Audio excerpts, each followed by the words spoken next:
പശ്ചിമേഷ്യൻ മണ്ണിൽ യുദ്ധകാഹളം മുഴങ്ങുമ്പോൾ ഇറാന്റെ ഭരണകൂടത്തിന്റെ അകത്തളങ്ങളിൽ സംഭവിക്കുന്ന മാറ്റങ്ങൾ ലോകരാഷ്ട്രങ്ങൾ അതീവ ജാഗ്രതയോടെയാണ് നിരീക്ഷിക്കുന്നത്.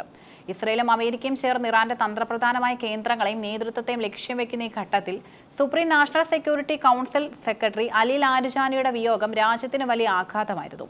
എന്നാൽ ആ ശൂന്യതയിലേക്ക് സെയ്ദ് ജലീലി എന്ന ഉരുക്ക് മനുഷ്യൻ കടന്നു വരുമ്പോൾ അത് വെറും ഒരു സ്ഥാനാരോഹണമല്ല, മറിച്ച് ഇറാന്റെ വിദേശ നയവും സുരക്ഷാ തന്ത്രങ്ങളും കൂടുതൽ കർക്കശമായ വിട്ടുവീഴ്ചയില്ലാത്ത പാതയിലേക്ക് മാറുന്നു എന്നതിന്റെ കൃത്യമായ സൂചനയാണ്. 1965 ഇറാന്റെ ആത്മീയ കേന്ദ്രങ്ങളിൽ ഒന്നായ മഷ്ഹദിലാണ് അദ്ദേഹം ജനിച്ചത്.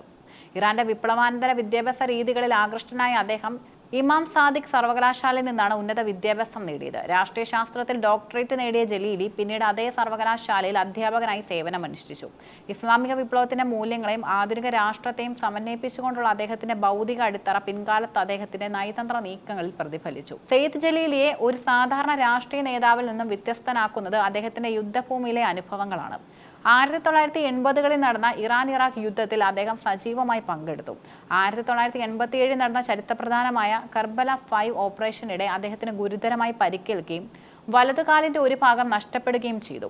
ഈ അപകടം അദ്ദേഹത്തിന്റെ പോരാട്ടവീര്യം വർദ്ധിപ്പിക്കുകയാണ് ഉണ്ടായത്. മുടന്തുന്ന കാലുമായി പൊതുവേദികളിൽ എത്തുന്ന ജലീലി ഇറാനികൾക്ക് വെറും ഒരു നേതാവല്ല, മറിച്ച് രാജ്യത്തിന് വേണ്ടി ചോര ചിന്തിയെ ജീവിക്കുന്ന രക്തസാക്ഷിയാണ്.